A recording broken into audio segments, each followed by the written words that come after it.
Hi everybody, in this video we're going to be talking about providing consequences with regards to negative consequences or punishment. So for this video, our objectives are on the left here, and then for our agenda we're going to be talking about the definition of punishment, which is really similar to the definition of reinforcement that we talked about in the first video. We're going to be talking about positive and negative punishment, the use of punishment, some problems and side effects with punishment. Then we're going to start talking about some punishment procedures, so type 1 procedures and type 2. And then I wanted to talk a little bit about the distinction between punishment and extinction, and then wrap it up with just some key aspects and considerations in decreasing behavior in general. Okay, so let's get started with our definition of punishment. So our definition is going to be really similar to our definition of reinforcement. So it's very technical, it's a functional definition, except that, remember with reinforcement, the future probability of the behavior is going to increase. With punishment, it's in a sense kind of the opposite. So the whole definition is exactly the same, except for the future probability of the response is going to decrease. So we have the same type of thing when we go through this definition. So our definition is the process by which a stimulus change that is contingent on a response decreases the future probability of that response. So once again, punishment, same as reinforcement, is a process, not the punishing stimulus or the act of punishing. When we talk about the stimulus change, we're talking about the consequence, so the presentation or removal of a stimulus. And then, once again, that consequence or that stimulus change is contingent on a response, so it reliably follows the response. So you can basically say that the consequence is dependent on the response. So the stimulus change occurs after the response, not before. And then remember, we punish behavior, not people. And then once again, it decreases the future probability. So some people say that it weakens the behavior, decreases the behavior in the future, things like that. Remember, as the same as reinforcement, we're always looking at the effects on behavior. So if the behavior doesn't decrease, then it's not punishment. If your behavior is increasing, then it's going to be reinforcement. So keep that in mind. We're looking at what is going on with the effects of behavior. Is the behavior increasing or decreasing? And that tells us if it's reinforcement or punishment. So similar to reinforcement, in punishment we have positive and negative. So a response occurs. So with positive punishment, a response occurs, a stimulus is presented, and the response decreases. Typically, because this stimulus is presented and the stimulus decreases the future probability of the response, this is typically called a punisher. Remember, with reinforcement, it was called a reinforcer. In punishment, this is called a punisher. And so the positive comes from the fact that you're, once again, looking at it's something taken away or something given. Something is given after the response occurs, and a versus stimulus is given, and so that's where you get the positive from. And you get the punishment from the fact that the response decreases in the future. And so you can look at little Homer's, he says, ow. So he gets something aversive and his response decreases. I do want to make a point that this aversive stimulus that is presented, and we'll talk about this in the next couple of slides, it doesn't necessarily, we're not talking about a painful stimulus, so you never want to, hopefully, unless you have a really, really, really severe case and you have done everything possible, you do not want to harm the kid. So when we talk about an aversive stimulus, so although I have this here just to show you guys kind of an example, it doesn't mean that it's harmful or we're hurting the kid. So please don't assume that if you guys see this picture. But basically, an aversive stimulus, we say it's aversive because it decreases behavior, decreases the future probability of behavior. Remember, it's always about the effects on behavior. And then when we have negative punishment, something positive is in effect. a response occurs and that positive stimulus is removed, and therefore the response decreases. So for example, if you guys have ever had, so you have your cell phone and then you come in late at night, so your behavior is coming in late, and your parents take away your cell phone for a day or a week, and therefore you don't come home late anymore. So your behavior of coming home late has decreased because after you came home late, something positive that you liked has been removed. Parents do this with kids with video games. They engage in a behavior and parents take away their video games for a week. And if the response decreases in the future, then it would be negative punishment. And once again, very similar to reinforcement, in both positive and negative punishment, you have a response that occurs. This is the difference between positive and negative, the consequence, whether something is given or taken away. And then for both of these, since they're both punishment, your future probability of the response is going to decrease or the response is going to weaken.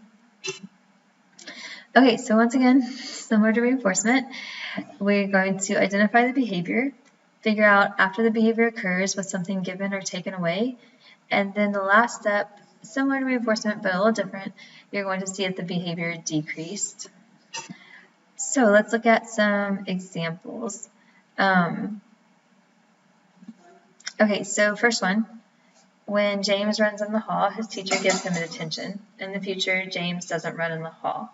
So I have similar examples to our reinforcement ones. They're just altered a little bit to give you guys examples of punishment. So first of all, remember, pick out your behavior. So running in the hallway.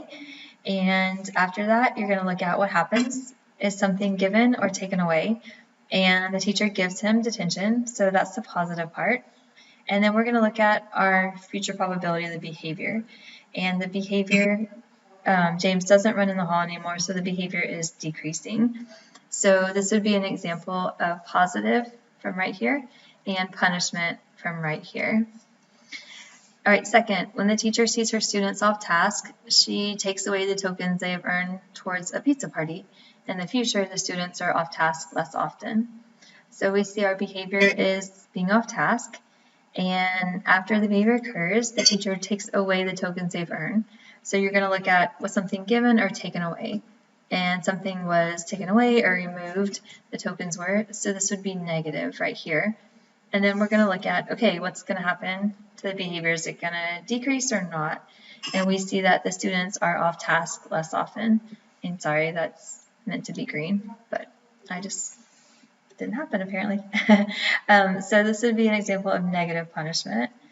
And then the third one, when Bertrand starts engaging in verbal aggression during independent math work, his teacher puts him in timeout.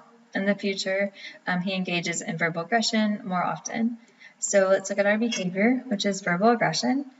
So after verbal aggression, is something given or does something get taken away? And we can see that he gets put in timeout, so he gets taken away from the situation, and so that would be negative.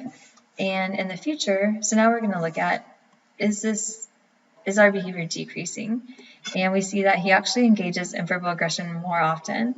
So this would not be an example of punishment. This would actually be an example of reinforcement. So this would be the negative part, and this would be reinforcement, that the behavior is increasing. So, once again, always looking at effects on behavior. Okay, so our use of punishment in ABA, there is a difference between the kind of everyday definition of punishment and our definition in ABA.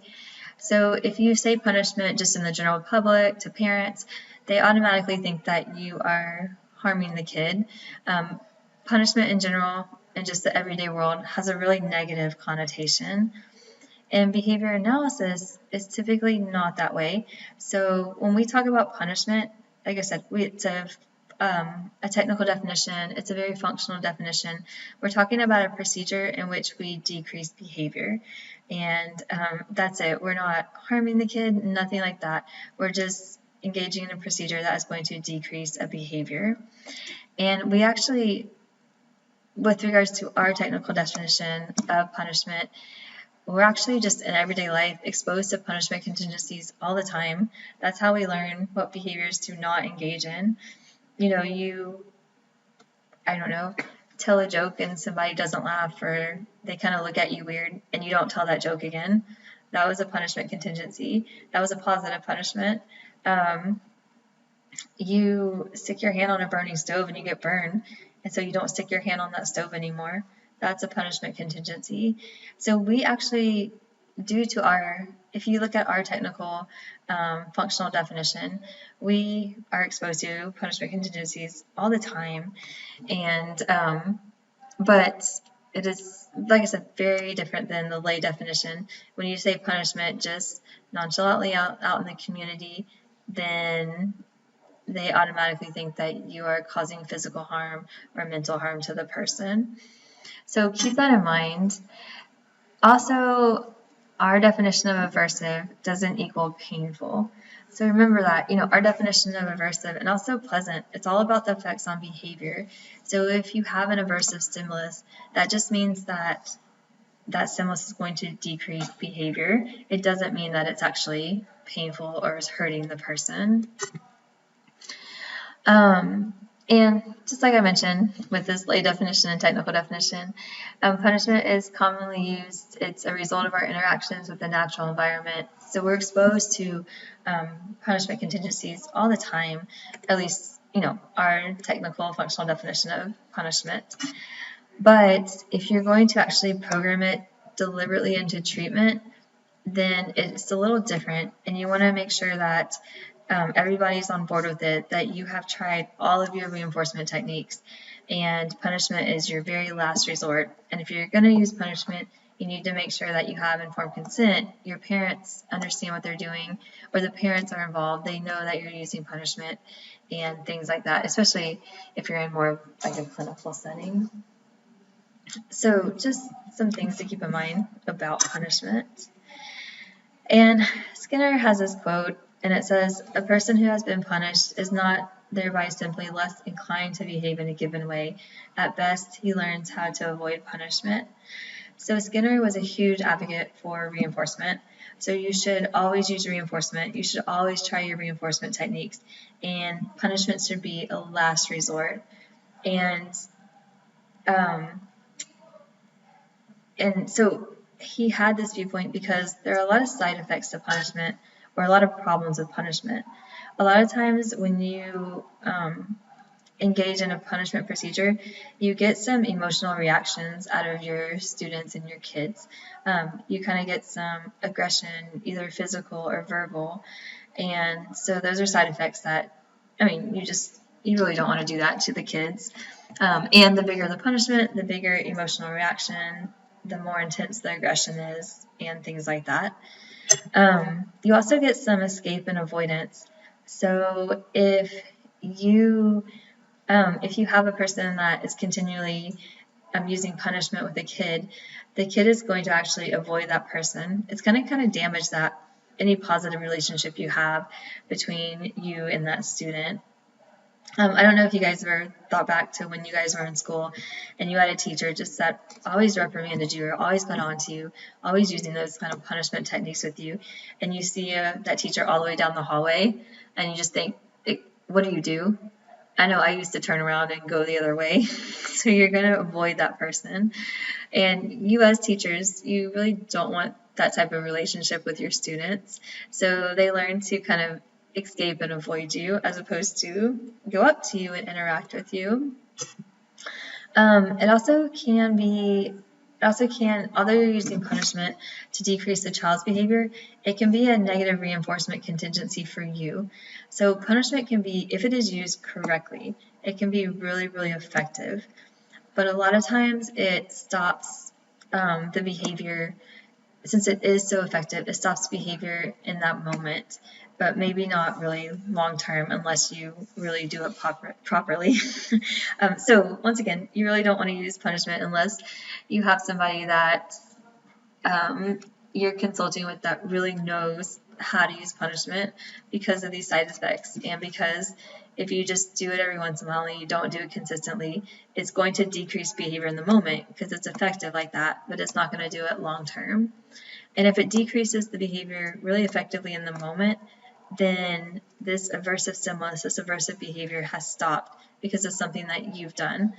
And therefore, you're more likely to do it in the future, and oftentimes more likely to go to more extreme measures. So you get that reinforcement contingency. You have this challenging behavior that's aversive.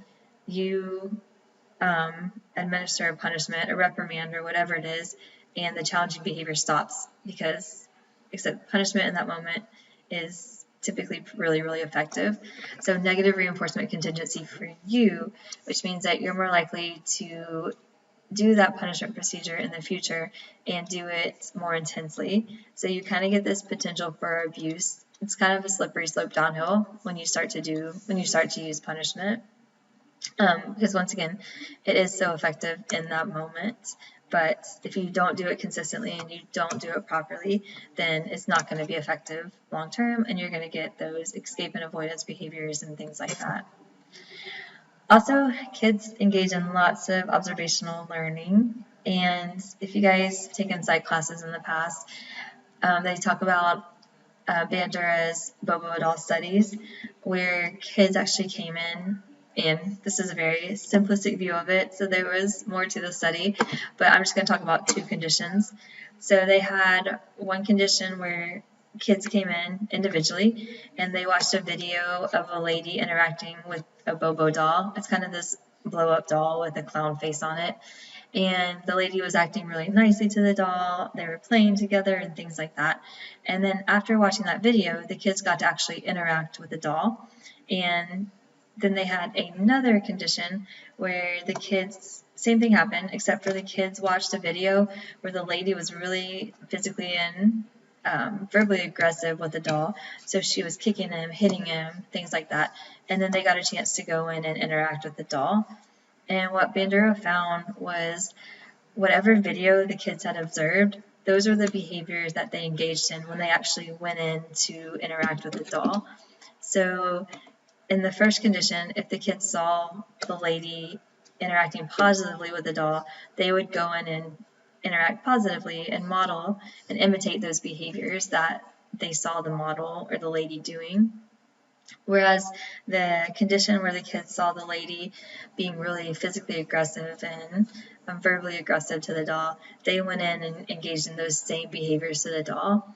So if you're using punishment in your classroom, the kids are also going to go off and use punishment as well in their life. So those are kind of some main side effects of punishment and things to be aware of.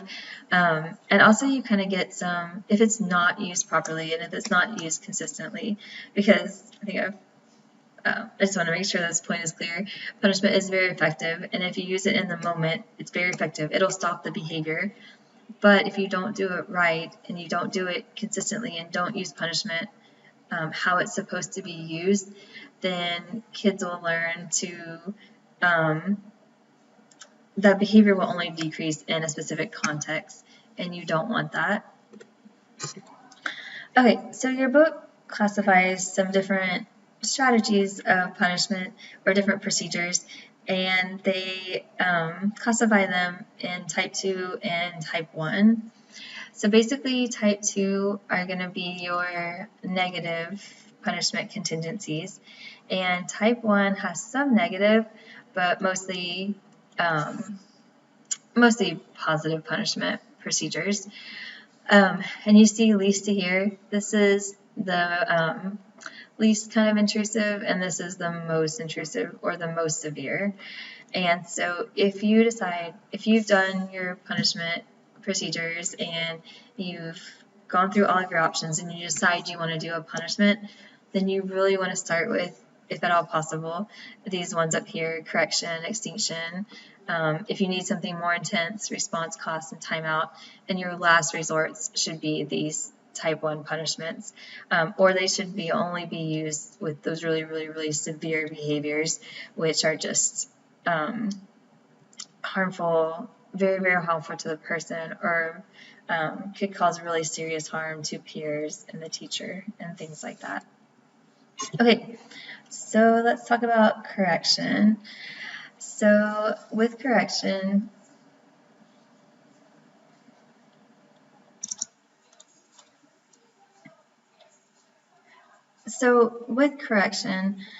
basically when the kid engages in an inappropriate behavior or doesn't get an academic skill right or something like that, you should have some type of correction procedure for them to actually engage in the appropriate behavior or to respond correctly. A lot of teachers don't do this. They just, realize that the kids misbehaved inappropriately. Maybe they say something and they move on. But you should really have some correction procedure where they get a chance to model the correct behavior so they know exactly what they're supposed to do. So basically, with the correction procedure, a couple of things to keep in mind. So first of all, you want to make sure that you deliver the correction as an instruction and not as a punishment. So just making sure that you're always encouraging the student. Think back to our ways that we use effective teaching and provide that, that instruction and that modeling, have them rehearse it, provide feedback. So kind of use that in your correction process. You can always, you always typically want to begin with a question. So, ask them, we talked about this, what would be a better way, things like that. And remember, we talked about those anchor rules and things like that. So you want to make sure that you link it back to those anchor rules. You want to provide prompts. So, you want to make sure that you give them verbal prompts and things like that to promote success. And we talked about different types of prompting, those nonverbal prompts, the verbal prompts, the pre-correction, things like that. You want to use those prompting strategies, those proactive strategies to prevent the challenging behavior from even occurring. You guys want to make sure that you always provide encouragement and support. So even if you're providing a larger punisher, essentially, or a larger consequence, make sure that you keep it focused on the instruction and remind the student that you really do want to help them and that you're there for them, essentially, and that you hope that they make better choices in the future. So kind of looking at putting it back on, not on them in a way, but they had the choice to make the decision and that was the consequence, and just making it very kind of neutral and correcting them and still letting them know that you support them and encourage them and hopefully in the future that they can make a better decision. And then if they do correct the error, then you want to make sure that you praise that. So you, tell them, exactly, now you know what to do next time. That's great. That's the correct behavior. I love how you engage in this skill when you're talking to her or something like that. Remember, with your praise, make sure that it's descriptive. You say the person's name and you focus on the student's behavior. So you want to say you, not I love how you did this, but you want to say, great job, you did this correctly, and things like that. Okay, so that's correction. Just they engage in an appropriate response. You have some type of correction procedure. And once again, don't forget about your instruction and your modeling, your rehearsal, and your feedback, and things like that within your correction procedure. The next thing you can do, if the correction procedure isn't helping, the behavior is still occurring, you can implement what we call extinction. And I actually have to disagree with your book. I'm going to continue talking about this. I feel like, they classify extinction as a punishment procedure, and we typically don't do that in ABA. We think of extinction as a separate procedure than punishment. And I'll kind of talk about the reasons why in a second. But just for the sake of being consistent with your book, I will group extinction in with the type 2 punishment. So extinction, the definition is that it occurs when a previously reinforced behavior no longer produces the reinforcing consequence, and therefore the future probability is going to decrease. This is where determining the function of the behavior is so important, because you implement extinction different ways depending upon the function. So if you guys remember, here's our functions, and you can remember the acronym SEAT. So with sensory is really hard. We'll talk about the more social ones. So you can start with attention.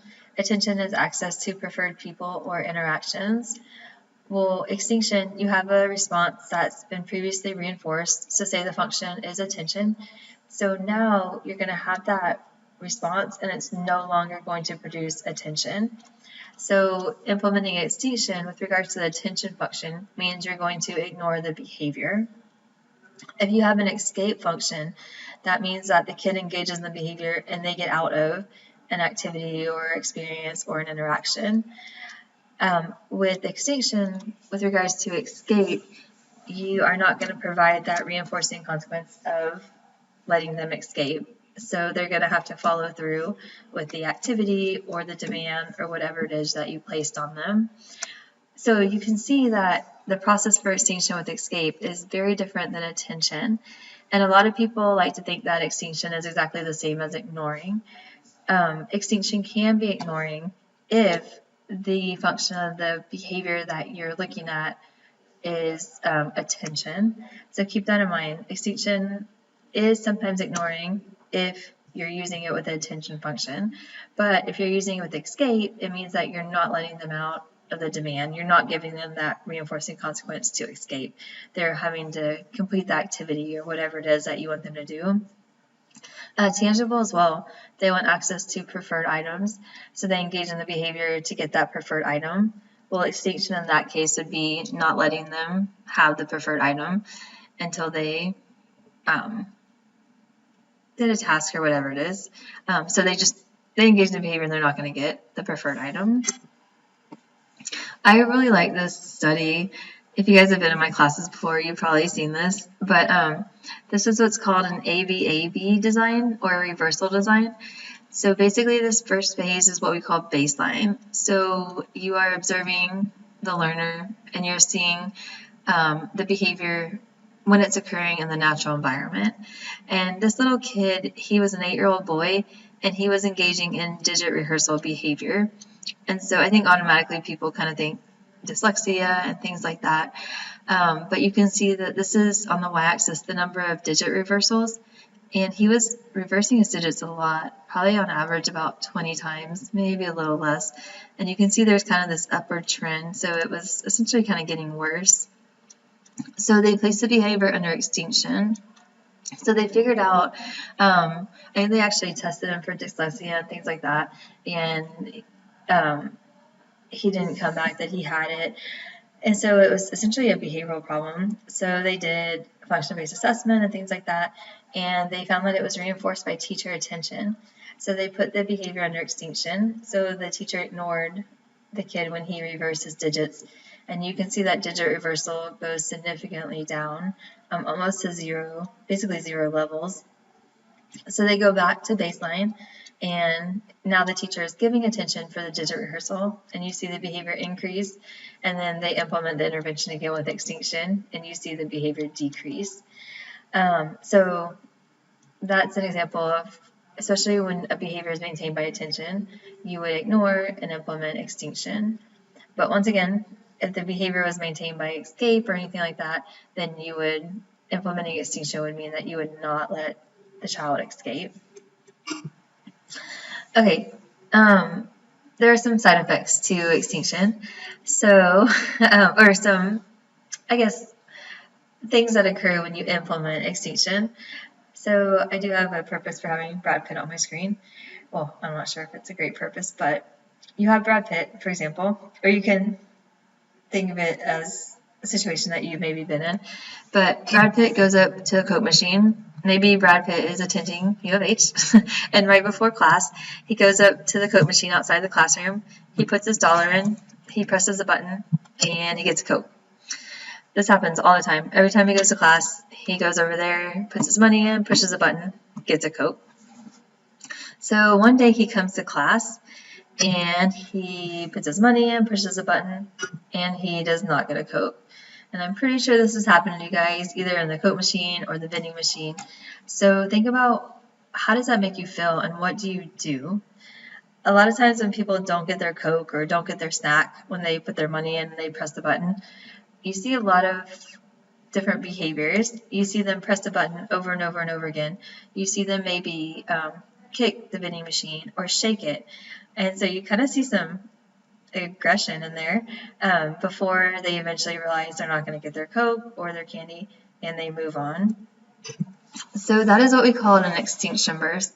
And if you guys can think of just how frustrating and agitated you get when you don't get your Coke, that's what happens to our kiddos and our learners, especially with EBD when you place a challenging behavior under extinction.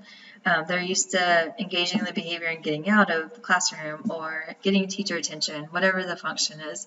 So if you're not going to provide that anymore, which is what extinction does, it doesn't provide that reinforcing consequence, then you're going to get what we call an extinction burst, or an increase in behavior, duration, or intensity of the unreinforced behavior before it starts to decrease. So basically the behavior is going to get worse before it gets better. So problem gets worse before it gets better. And just think about that Coke machine and how frustrated and agitated you get and all the behaviors you engage in to try to get that Coke. That's what they're going to do in the classroom. So you're going to see some novel behavior. Your typical response to getting the Coke was pressing the button. So you're going to see, like I said, you're going to see an increase in frequency of pressing the button. You're going to see that novel behavior. You're going to see them shaking the machine. And you might see that emotional responding or some aggression. So kicking the machine and getting frustrated with it. And you might see that verbal aggression as well. So all those things happen. And here is a study with a little kid who was crying during bedtime. And so during baseline, you can see he's crying about 10 to 15 minutes before his parents come in. His parents come in, so they put the behavior under extinction, and you automatically get an increase in the frequency, duration, or intensity of the behavior. So he cries for longer, and I bet the crying was more intense and things like that. And then after that, it starts to decrease. So you see the problem get worse before it gets better. Key thing with extinction is if you are going to implement extinction, you want to make sure that you can get through this extinction burst, because if you reinforce the behavior during the extinction burst, then you've now put the behavior on a partial interval schedule, which makes the behavior more resistant to extinction. So it makes it harder for it to actually decrease. And you reinforce a behavior that's more intense. You might have reinforced some novel behavior. You've reinforced a more challenging behavior than you started with. So you have to get through the extinction burst. And we see these all the time, extinction bursts, when you put a behavior under extinction. Even in relationships, if you've had a partner and, you guys are in love and the partner's texting you a lot and you always respond and things like that. And then, as time goes by, you decide you want to break up with them. So you break up with them and you stop responding to their texts. And you might see just this increase in texting. They might text you over and over again. And you want to make sure, if this happens to you, that you just don't respond. If you don't respond, it'll start to decrease. But their texting is going to get worse before it decreases. And people have a hard time with this. So they end up, the texting gets worse and more intense, and they start responding. Well, now they've just reinforced a more frequent intensity of texting than they had previously. Okay, here's a couple of extinction examples. And I urge you guys to kind of pause the video and answer it and then restart it and see if you guys answered it correctly. But we have Anita, and when Anita's mother is busy, she tugs on her clothes, makes obnoxious sounds. And in her past, the mother has attended this behavior by stopping what she's doing to scold Anita and find her something to do. So how could Anita's mother extinguish the tugging and obnoxious sounds? So first you want to figure out the function of the behavior. What's reinforcing the behavior? What's maintaining the behavior? Why is the behavior occurring? And after she does it, it looks like it's attention maintained. So her mom bends down and scolds her and finds her something to do. So basically gets her attention. Remember, attention is attention is attention. So even though this is scolding, it's still providing attention. So in this instance, she would just ignore Anita, and Anita's tugging would probably get worse, and then it would start to decrease. Joe is a college student. He works part-time as a custodian. He does not like cleaning the bathroom. So when his boss asks him to do it, he makes up excuses, and his boss lets him out. So how would you use extinction? And so it looks like the function of Joe's behavior is escape, because he doesn't want to clean the bathroom, so he wants to escape out of it. So basically, he would say the excuse, and the boss would just say okay, and still make him clean the bathroom, and that would decrease his behavior of making up excuses. And then once again, this is kind of the example I talked about in the previous slide. Carol has broken up with Bill, but Bill continues calling her 5 times a day. How could Carol put Bill's calling under extinction? And she just needs to, it was probably maintained by attention since they were in a relationship in the past, and she probably answered every time he called. So now she just needs to stop answering, ignore, put it under extinction, and it will eventually decrease. Okay, so our next strategy is response cost. So with response cost, this means that the behavior costs something. So basically you have a removal of a reinforcer contingent on a response. And I want to make a note that since the behavior costs something, there needs to be a system in place for earning and losing. So with response costs, the student or the learner has to have earned like a token or extra playtime or something like that for you to be able to take it away, for it to be, a type 2 punishment procedure. And this is a negative punishment contingency, and we are exposed to response costs a lot in everyday life. If you guys ever gotten a ticket, so you work, you earn money, you work, you earn money, and then you get a ticket and they fine you. So basically you've earned this money and you're losing it because you're speeding, and that's supposed to decrease your speeding behavior. Same with your kiddos in the classroom. Maybe you're giving tokens contingent on a correct response, and then if they don't engage in a correct response, you take those tokens away, so that behavior costs them their tokens that they've earned. Maybe they've earned extra free time, and so if they engage in inappropriate behavior, you start to decrease that extra free time. All examples are response costs. You have to make sure that if you use response costs, you have an effective reinforcer. So whatever they've earned, they really want. So they don't want you to take that away. Immediate is better than delayed. So, even with our ticket example, you get a ticket, but your money doesn't actually decrease until you pay the ticket. And sometimes that's not sufficient enough to actually decrease your behavior. So immediately taking away their tokens or having them lose something is kind of key. You want to make sure you don't violate any of their rights. So, with your learners, you don't want to take away lunchtime or anything like that, if possible, or you don't want to take away their lunch. They have a right to have lunch, so keep that in mind. And then you always want to use with reinforcement. So this is something that I am going to mention at the end. And whenever you use a punishment procedure, whatever it is, punishment is going to decrease a behavior. So you always want to teach a replacement behavior or teach them what they should do to get what they want. So always use response costs and all these other ones with reinforcement. Okay, the next is timeout. So with timeout, teachers use timeout all the time. I feel like parents use it all the time. Teachers use it all the time.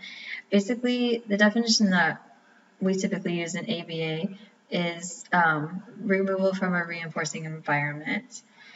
And typically people think of timeout as you taking the kid and removing them from the situation, and that is very, very common. When you do that, you can do exclusionary or non-exclusionary. So basically, are you removing the kid from the activity and putting them in the classroom, or are you moving them to a separate classroom? And it kind of depends. If you're going to use exclusionary, or you exclude them to a separate classroom, that's okay if you have the ability to do that.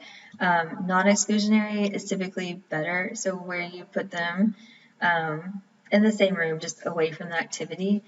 So if you can use non-exclusionary, typically they say that that's better because a kid can actually see other kids engaged in the activity, and he or she is not a part of it. But if the kid, won't stay in the timeout area or things like that, then exclusionary might be your best bet. But make sure that your timeout is brief. So basically they say, 1 minute for how old the kid is. So if the kid is 3, he should be in timeout for 3 minutes. So this is a brief timeout. And parents oftentimes use timeout not like they should. So they'll send their kid to their room for timeout, and they'll be in their room for like 15 or 20 minutes or 30 minutes or an hour. And that's not the point of timeout. It's to remove them from a reinforcing environment that they want to be a part of. It's not to give the parents a break. So keep that in mind. It should be really brief. This is just saying, hey, you engage in this behavior. You don't get to be a part of the group for this brief amount of time. That's what happens. And if problem behavior occurs at the end of timeout, then you typically want to extend the timeout period. You don't want to double it. You just want to extend it for another 30 seconds or something like that. So if the kid's 3 and he's in timeout for 3 minutes and you get challenging behavior at the end of the 3 minutes, then you just want to extend it for about 30 more seconds, not a whole 3 minutes. And it must occur immediately following the behavior. So kid engages in the behavior, he goes to timeout. You typically don't want to talk to them because you're providing attention and things like that. They will very clearly see that they engage in this behavior and they get removed, and that's the key. You want that contingency right there. You don't need to tell them. Typically, if you can do it immediately, they figure that out really quickly. Make sure the timeout environment is safe. So make sure nothing's going to harm them in there, especially if they get out of control in the area. And then you want to make sure the key to timeout is that the environment that you remove the person from, the environment that you're removing them from has to be really, really reinforcing. So they don't want to be removed from that area. So once again, with my example of parents sending their kids to their room as a timeout, well, a lot of times that's not effective because their room has toys and it's fun.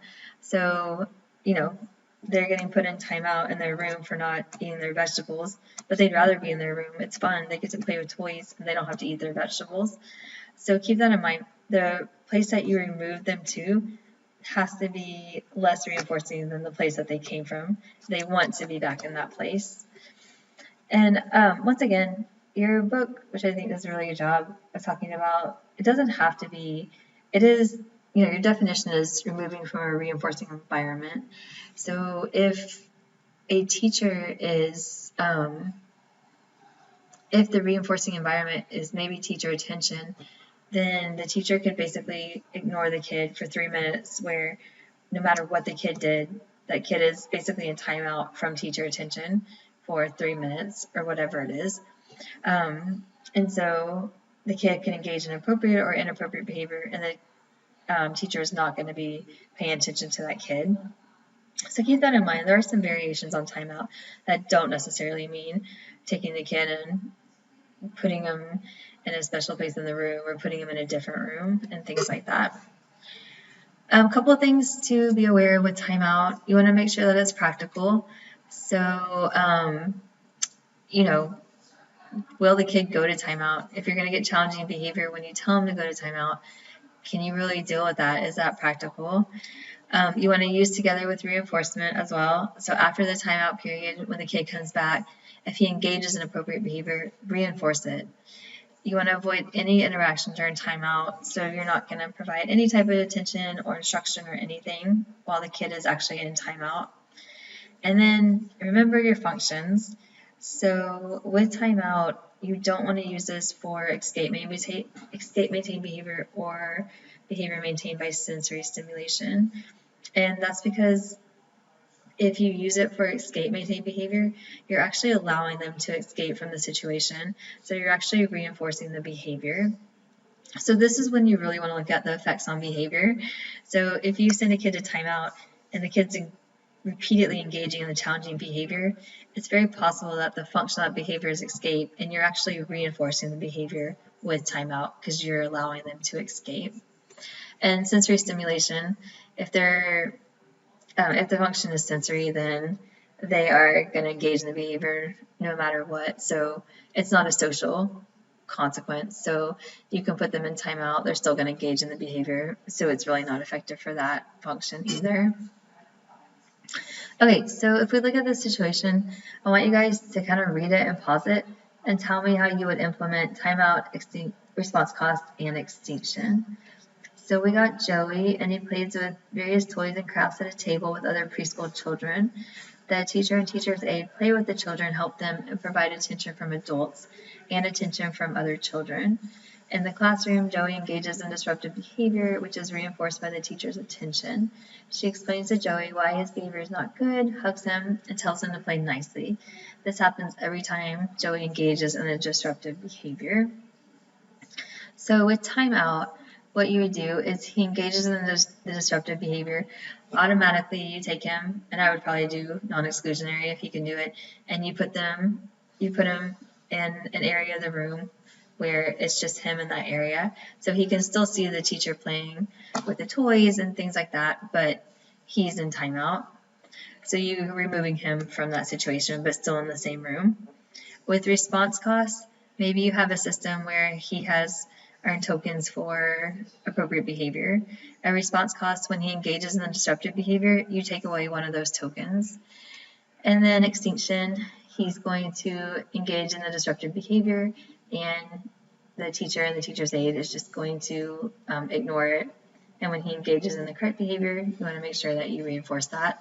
With all these, when he engages appropriately, make sure that you reinforce it. Okay, so those are our type 2 procedures.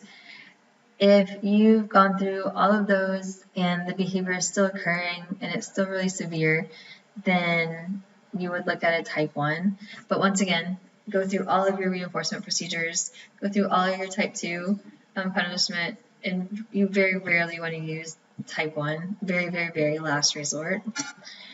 The first one is to remove the removal of unearned privileges. So when kids go to school, they have, of course, things in school that don't fit under their basic rights, but they're privileges. So for example, lunchtime and eating, that's a basic right. They need to eat. But recess is a privilege. So if a kid engages in recess is a privilege that they didn't have to earn. It's just in the schedule. So if a kid engages in a challenging behavior, you could take away some of his recess time. That would be type 1 because he didn't actually earn recess. It's a privilege, but he has it if he goes to school regardless. So you're taking away that. I know recently, at least in I think our high school in Katy, I'm not sure, I've heard other ones, the kids have prom, and so they can go to prom. They don't have to earn it. It's a privilege, though. So if they engage in disruptive behavior, one of the punishments is taking away their ability to go to prom. That would be an example of this. And then you have those verbal put-downs, so kind of verbally just putting down the kid, essentially. And then you have that emotional or physical pain, which we typically call and these are all those positive punishment procedures. And there's a couple of positive punishment procedures. One is called overcorrection, and I wouldn't say that this falls in the category of emotional or physical pain, but it is a positive punishment procedure that teachers oftentimes use.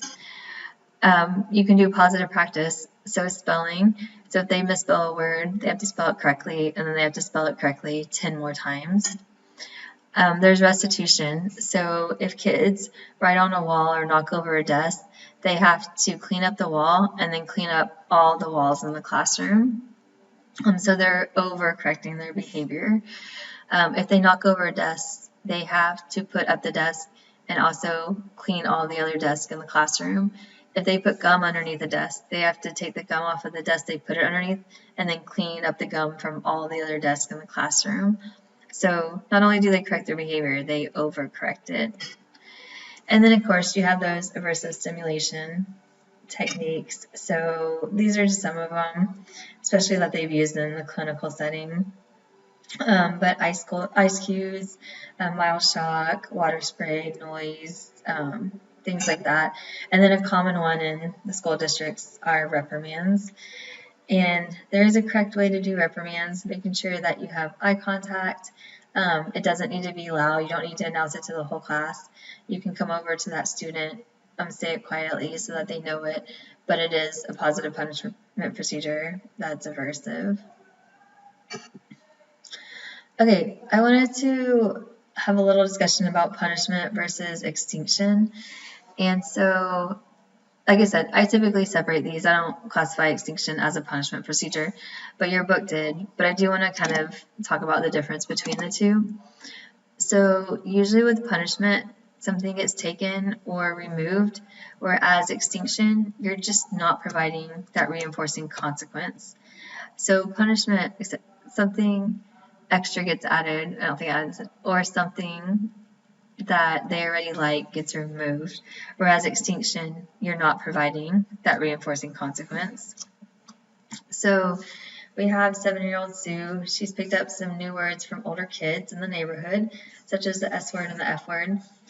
Each time Mom hears her use these words, Mom gets really upset. In addition to reminding her of her middle name, she sits her down and explains to Sue that she will not tolerate hearing the words in the house, and blah, blah, blah. Eventually, Mom's attention functions as a reinforcer, and thus the behavior increases in frequency. So I just wanted to show you guys what this contingency looks like with regards to punishment and extinction. So before, Sue doesn't have any attention. She uses her cuss words, and now Sue has attention. So this is attention maintained behavior. So let's look at extinction. With regards to extinction, you are just not going to provide the reinforcing consequence. So right now we know the reinforcing consequence is attention. So Sue is going to say her cuss words, and her mom's not going to provide any type of attention. Okay, let's look at positive punishment. So positive punishment, she is in the behavior, and something aversive gets added or given. So this would be something like she engages in the behavior and gets extra chores. That would be positive punishment. And then, of course, if it was punishment, the behavior would decrease. And then with negative punishment, she uses cuss words and something gets taken away. So her TV gets taken away. She has no access to it. So I hope that makes sense. With attention, you're not providing the reinforcing consequence, no attention. Positive punishment, you're adding something aversive. Negative punishment, you're taking away something that is pleasant to them. All right. So really quickly, I wanted to give you guys some examples. Oh, sorry. I have a little flow chart for you guys to possibly help. So first you want to figure out, does the behavior increase or decrease? If it increases, its reinforcement. And then you got to figure out if something get added or removed, given or taken away. And that tells you if it's positive or negative. If the behavior decreases, then you want to look at, then it's punishment. Sorry, I don't know where my picture went here. If you have something added after the consequence is positive punishment, removed is negative punishment, and if nothing happens, if the reinforcing consequence isn't provided, so they either have to continue in the demand or no attention is given, then it's extinction. Oh, there it is. Okay, so let's look at some examples. and then we will wrap this up. So every time Matt swears in the house, his little brother Nathan cracks up. As a result, Matt's frequency of swearing in the house increases.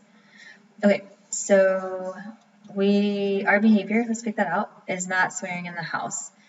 And I like to figure out from the beginning if the behavior is increasing or decreasing, because that's going to tell me if it's reinforcement or punishment. So his frequency of swearing in the house increases. So we know this is reinforcement. We can cross off all of these. And then we want to look at after the behavior, does something get given or taken away? And his little brother cracks up, so he's given laughter, or laughter is added, so it's positive reinforcement. Eventually, Matt's brother gets tired of Matt swearing and stops laughing at him. As a result, the frequency of Matt swearing in the house decreases.